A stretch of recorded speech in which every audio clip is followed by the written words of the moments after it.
भया शरीर। अब गोस्वामी महाराज कहते हैं कि कानपुर के पास बांदा जिला राजापुर जमुना जी के बिल्कुल तीर पर है। कहते हैं हमारा शरीर जमुना जी के किनारे राजापुर गांव में यानी ये पैदा हुआ। किस तरह से? जैसे जगत का व्यवहार, जैसे बच्चे बच्चियां पैदा होते हैं वैसे ही ये शरीर भी मुझको मिला। उसी तरीके से कोई और तरीका नहीं है। बोलो। विधि बुधे लखंड वही देशा चैत्र कोट बीच दस। गोस्वामी जी महाराज अपना परिचय दे रहे हैं कि जो गांव है राजापुर वो विख्यात है बुंदेलखंड। उन्होंने कहा कोई और जगह कहने लगे कि वो वहां के थे, वो वहां के, जैसे दंत कथा बन जाती है।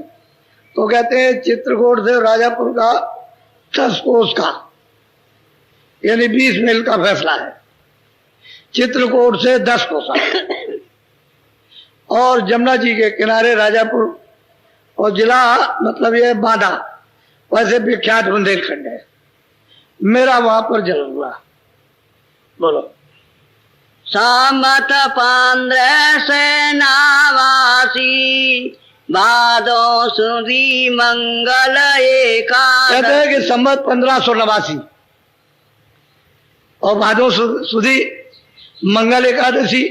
कहते हैं कि इस दिन मेरा जन्म हुआ। जमुना जी के किनारे 1589 में जन्म हुआ था।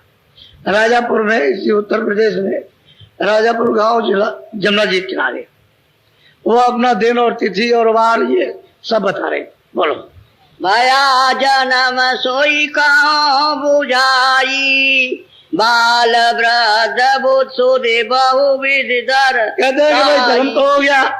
अब बच्चा जैसे माँ अपने बच्चे का पालन पोषण करती है, विदा करते हैं, उसी तरह से ये पालन पोषण होने लगा। कुछ बड़े होने लगे, 5 वर्ष के भी हो गए, 6 वर्ष के भी हो गए, तो बालक बुद्धि खेलने कूदने में। कहते हैं उसी तरह से जैसे जगत का व्यवहार, बच्चे जैसे पैदा होते हैं, खेलना कूदना ये सब, कहते हैं उसी तरह से बालक बुद्धि। कोई ज्ञान बुद्धि तो थी नहीं, कोई बालक का ज्ञान बुद्धि। बोलो। तेरी भरत भाव मन राता वेदे वेदे रीत चेत से कि उस समय पर मुसलमानी राज था। 1589 में मुसलमानों का राज था। उस समय पर मतलब है कि लोग समझते थे कि छोटी बच्चियों की शादी कर दी जाए, विवाह कर दिया जाए, तो उनकी बचपन में शादी हो गई, यानी छोटे में शादी हो गई। हालांकि इतना इनको मतलब बोध नहीं था कि शादी का क्या मतलब होता है, लेकिन घर में तो चर्चा होती है, तेरी शादी हो गई, तेरी शादी हो गई, तेरी बहू, तेरी घरवाली वहां रहती है, वहां रहती है। तो जैसे मन बच्चों का होता है वैसे ही कहाँ घर में शादी हो गई, औरों को भी देखते हैं। तो कहते हैं कि हमारा इस तरह से जब लोग कहे तो हमारा मन उधर जाने लगा, जो कहाँ है, मतलब घरवाली कहाँ है, स्त्री कहाँ है, ये वो अपनी वही बालक बुद्धि। बोलो। ज्ञानहीन रस रंग संग माता कान को महाराज कहते हैं कि भाई मैं ज्ञानहीन था। मैं संसार के जैसे रंग रोगन होते हैं, जैसे वासना इंद्रियों की, देखना सुनना बोलना, ये कहते हैं कि बस अज्ञान से ही मुझे इसका बोध नहीं था। और मेरी जाति थी काम, ब्राह्मण जाति में थी, कानपुर जाति थी ब्राह्मण, ये मेरी जाति थी। वो कहते हैं, और वो कैसा था? बोलो। जगत भाव ऊंचा सब भाते कुल अभिमान मान मद मान। कहते हैं कि जगत में बड़ा ऊंचा ब्राह्मणों का स्थान था। और फिर यह कि वो विद्या भी पढ़े थे, सब धन धाम से, सब चीज से संपन्न थे, कोई चीज की कोई कमी नहीं थी। और मान सम्मान बहुत ऊंचा था। ब्राह्मण तो जाति थी, कामकुज थे, लोग कामकुज जाति को बहुत अच्छा समझते उस समय पर। तो कहते हैं सब प्रकार से, ये नहीं कि किसी तरह की कोई कमी हो घर में। और विद्या तो सभी लोग पढ़े थे परिवार में। बोलो। मोटा मन कछु चीना ज्ञान मते मत रहो माली। अब गोस्वामी जी महाराज कहते हैं भाई मेरा तो मोटा मन था, साथ ही नहीं देता था कोई अच्छी बात सोचे, और ज्ञान के लिए तो बहुत ही मेला था कि ज्ञान किसको कहते हैं, ध्यान किसको कहते हैं, भजन किसको कहते हैं, परमात्मा किसका नाम, आत्मा किसका नाम कहते हैं, कुछ नहीं। बहुत मोटा, अपने आप को कह रहे हैं बहुत मोटा था। और मैं तो अचेत था और चीन आता नहीं था, अपनी सभ्य था, जैसी जैसी है सबके सामने सत्य सत्य वर्णन कर रहे हैं। इसमें मिलावट की क्या जरूरत, बोलो। एक विधि चित रहो समारे, मिले कोई संत फेराऊं तिसरा। अब गोस्वामी जी महाराज कहते हैं कि अंदर ये कभी कभी उठता था कि कहीं संत मिल जाए तो मैं उनके साथ रहूं। ये कभी कभी उनके अंदर भावना, कभी उद्वेग, जिसको ज्वार भाटा कहते हैं, मेरा तो जगत के रंग रोगन में फंसा, फिर ज्ञानहीन है, लेकिन उनके अंदर से भाव उठता था कोई संत मिल जाए और मैं उनके साथ हो जाऊं। बोलो। संत साथ मोहिनी का भावे, ज्ञान ज्ञान एक नहीं। फिर वो कहते हैं कि भाई संतों का साथ मुझे बहुत पाता है, बहुत पसंद है, बहुत अच्छा लगता। ज्ञान अज्ञान में जानता नहीं, ये ज्ञान और अज्ञान किसको कहते हैं, अच्छा बुरा किसको कहते हैं, लेकिन इतना भाव है कि अच्छा लगता, मुझे बहुत अच्छा लगता। ये वो कहते हैं कि ये मेरी अंदर से मतलब ये उद्वेग होता था कि कहीं मिल जाए तो उनके साथ चला जाऊं। हालांकि किसी चीज की कोई कमी नहीं थी परवान में, अच्छा कुल था, संपन्न कुल था, सब लोग मान सम्मान से मांगते थे, पूछते थे। अब ऐसे घर में उनका जन्म हो गया। बोलो। अब आगे का सुनो विधाना, ताकि बेरी कहूं पर। अब गोस्वामी जी महाराज अपने घर में कहते हैं कि भाई जो आगे का क्या हुआ उसको जरा सा मुझसे सुन लीजिए विधि विधान के साथ में, क्योंकि लोगों को तो किसी को मालूम है नहीं है, आपको तो कुछ किसी को पता नहीं, वैसे किताबें पढ़ लीजिए आप, ऐसे कैसे मालूम हो जाएगा। तो क्या कि आगे का तुम विधि विधान से सुनो कि क्या हुआ। बोलो। समत 16 से थे 14 का दिन भया अगम का। अब आप पहले समझ लो, संवत 1589 में उनका जन्म हुआ और इनको महापुरुष जो मिल गए वो तो पहले ही मिल गए, पहले ही मिल गए। संवत 16 से 14 तो 11 बरस इसमें जोड़ दीजिए आप, 25 साल में है। अब ये जवानी का समय है, शुरू हो रहा। कहते हैं कि गुरु महाराज ने तो जो बताया था वो तो उन्होंने बताया ही था, लेकिन मेरे साथ जो अगम का सौदा हुआ वो 1614 में। कहते हैं वो कौन सा सौदा हुआ, जरा सुनिए आप। बोलो। सावन सुदी नौमी विधिवारी, आधी रात भई गोस्वामी जी महाराज कहते हैं कि सावन सुदी थी, नौमी थी, तो मैं बैठ के जो गुरु महाराज ने बताया था वही बैठ के साधना कर रहा था, जो आपको बताई गई वो साधना कर रहा था अर्धरात में। हमारे पास तो वहां कोई था नहीं, मैं अकेला कमरे में, घरी में था ये, घरी में। तो साधना तो पहले ही से कर रहे थे, लेकिन कहते हैं कि अर्धरात क्या हुआ वो अपनी बात बताते हैं। बोलो।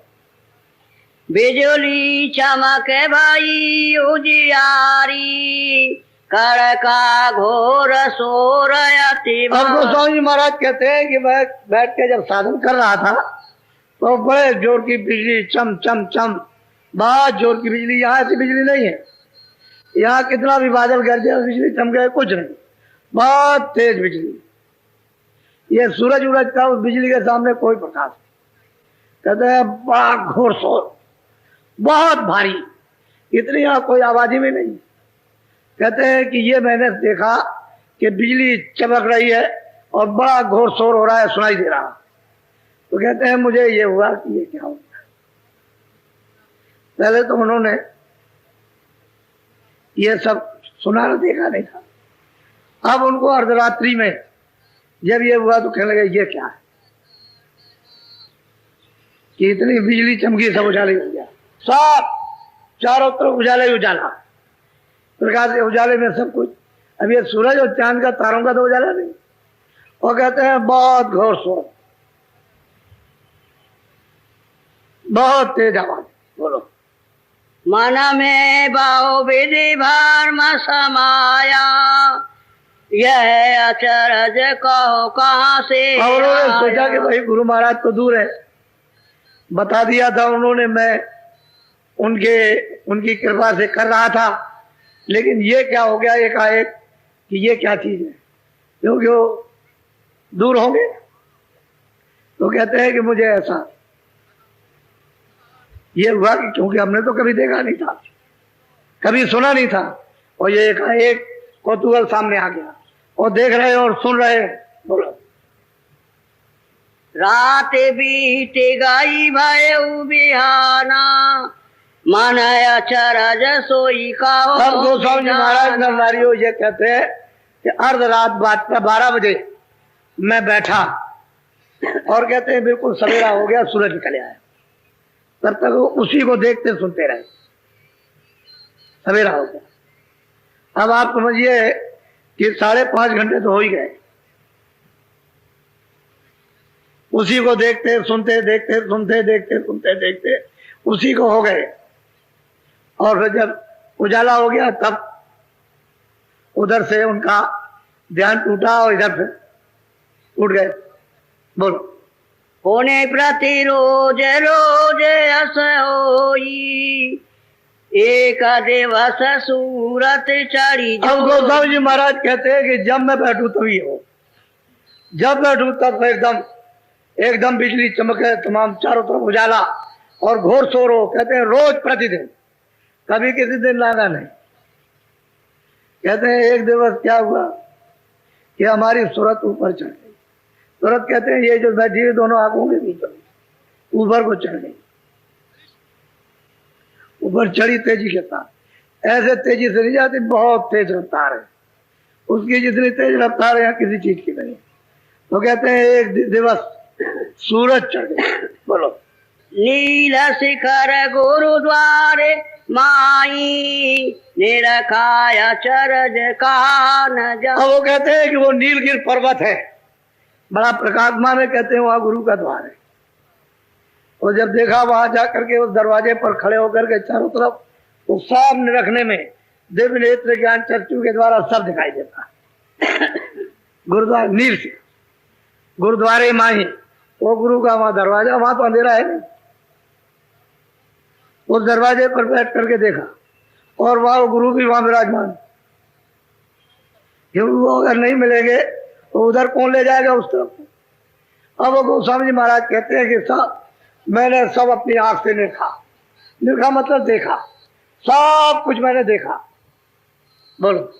कहाँ लगे कहूँ विधि विधि डंडा, कोने सवने रखे पराब्र। अरे बच्चे बच्चियों में क्या वर्णन करूं, अरे छोटी मोटी चीज को तो छोड़ दीजिए, स्वर्ग वैकुंठ ये तो छोटी मोटी चीज है, इसको क्या बोलो। कहते हैं कि तमाम ब्रह्मांड मैंने अपनी दिव्य आंख से, ये जो तीसरी आंख जो जीवात्मा में, उससे मैंने वो सब देखा।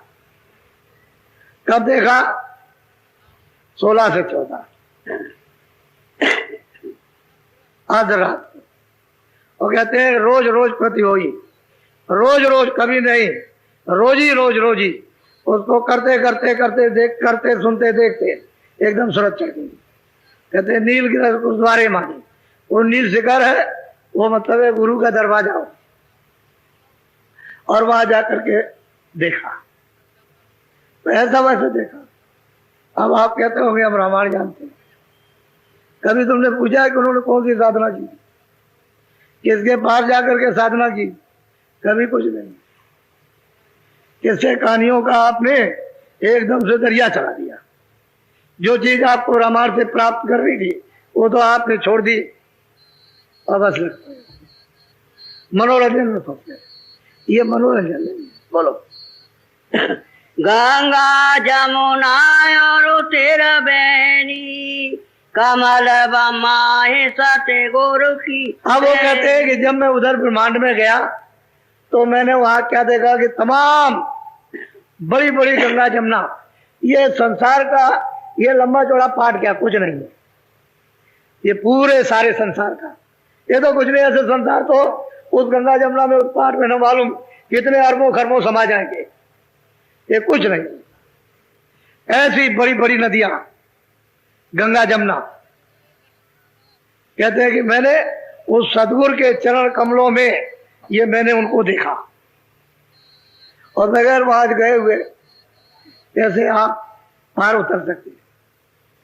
वो कहते हैं मैंने देखा, मैंने सब इधर देखा, ब्रह्मांडों को देखा, फिर कहते हैं मैं उधर गया, मैंने बड़ी बड़ी गंगा जमुना, ये कुछ नहीं, ये स्वर्ग वैकुंठ कुछ नहीं, इतनी बड़ी बड़ी वहां गंगा जमुना नदियां मैंने देखी।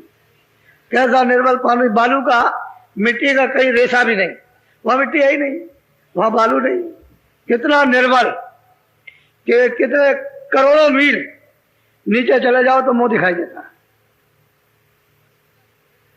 इतना निर्मल, करोड़ों मील नीचे चले जाओ तो मुंह दिखाई देता ऊपरी से। कहते हैं कि ये हमने सब देखा। बोलो।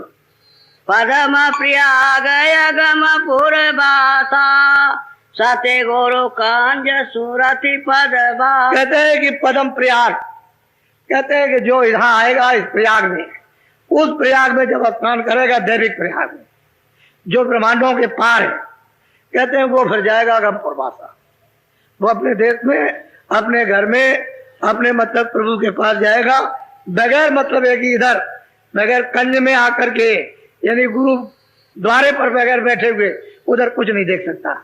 गुरुद्वारे पे आएगा तब ये सुलभ होगा, देखना सुनना, इसके पहले नहीं होता। यही से रास्ता जाता है।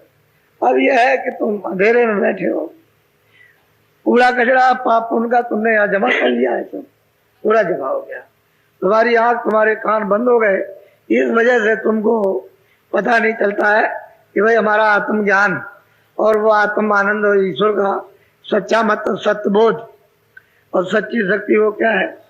लेकिन कहते हैं गुरु, ये उनकी कृपा, उन्होंने बता दिया था कि ऐसा करना, ये घर ही में मौजूद है, ये कहीं बाहर नहीं गए, वही राजापुर में साधन कर रहे हैं, वही ये देख रहे बैठ के अपने घर में, कहीं गए नहीं, घर ही में थे। बोलो। यानी 16 से 14 में घर ही में थे, जमुना जी किनारे राजापुर में। बोलो।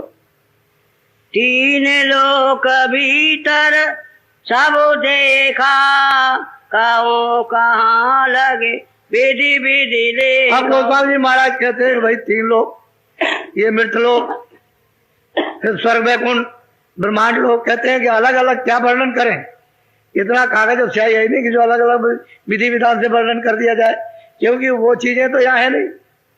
कहते हैं मैंने सब देखा अपने आप। आप कहते हो किसने देखा, वो किसने पाया, किसने देखा। बोलो। जो ब्रह्मांड भरा जग माई सो देखा सब घट के। अब गोस्वामी जी महाराज कहते हैं कि ब्रह्मांड में जो कुछ भी है उसकी यहाँ छाया है, ये सब छाया। तो छाया तो सब सो नहीं सकती, छाया स्थिर हो नहीं सकती, छाया टिकाऊ नहीं है, छाया तो गायब हो जाएगी। तो कहते हैं जो ब्रह्मांड में भरा उसकी छाया है, और आप छाया में फंसे हुए, सत्य तो यहाँ कुछ है नहीं, इसी में फंसे हो। और उधर जाओ तो सत्य ही सत्य है, उधर अंधेरे का नाम नहीं। तो गोस्वामी जी महाराज संवत 16 से 14 में वो अपने घर में रह करके ये प्राप्त कर रहे हैं, घर से बाहर निकल के नहीं गए। बोलो। नित नित शैल सुरति संग लेका खेला निरखे अगम निगम यश। अब गोस्वामी जी महाराज कहते हैं कि रोज इस तरह से मैं रोज सफर उन ब्रह्मांडों की करता था, मैंने उस प्रयाग का त्रिवेणी संगम में जाकर स्नान किया और मतलब ये मैंने अगम और निगम अपनी आंखों से साफ कुछ देखा। कोई देखने में कोई कमी नहीं रखी, क्योंकि उधर तो कोई पर्दा है नहीं, इसलिए उधर तो सब दिखाई देगा ही, सब जाना ही जाएगा। बड़ी अद्भुत रचना है। साधकों के लिए अगर तुम सीधे हो जाओ तो क्या देर लगती है, लेकिन तुम्हारा प्रेमी नहीं महापुरुषों से। और वो क्या कहते हैं कि मैं ये मेरी इच्छा होती थी कि उनके चरणों में लगा रहूं, छोड़ के कहीं न जाऊं, और वही सबके करता धरता है, जो कुछ करेंगे वही। तो उन्होंने ये समझ करके कहते हैं मुझे रास्ता बता दिया। मैं उस रास्ते को चलने लगा, अभ्यास करने लगा, भजन करने लगा, ध्यान करने लगा, सुमरन करने लगा। तो ये करते करते करते तो आखिर में पहले ही से तो मिला उनको, और संवत 16 से 14 में इनकी गति ये हुई। बोलो। कहो अगम विधि नाना एक दिवस चढ़ेगा गम ठिकाना। कहते हैं कि मैंने ईश्वर को भी देखा, ब्रह्म को भी देखा, पार। कहते हैं इसी तरह से देखते देखते देखते देखते और हमारी सूरत यदि ऊपर को चढ़ी, बड़ी तेजी के साथ में चढ़ती चली जाती है। बोलो। वाकी शैल चोज कछु भारी अंड खंड ब्रह्मांड से। अब गोस्वामी जी महाराज कहते हैं कि भाई न तो ये मृतलोक है, न वो अंडलोक है, न वो ब्रह्मांड है, उससे परे वहां की चौज मौज आनंद शक्ति ज्ञान लीला तरह तरह की, मतलब किस किस तरह के ऐसे बड़े बड़े शहर, ऐसे तुम्हारे यहाँ अरबों खरबों शहर, उसमें ये तमाम पूरा देश समा जाए। आपने देखा, हम उनसे बैठे जाकर जहां से आए थे वहां पहुंच गए।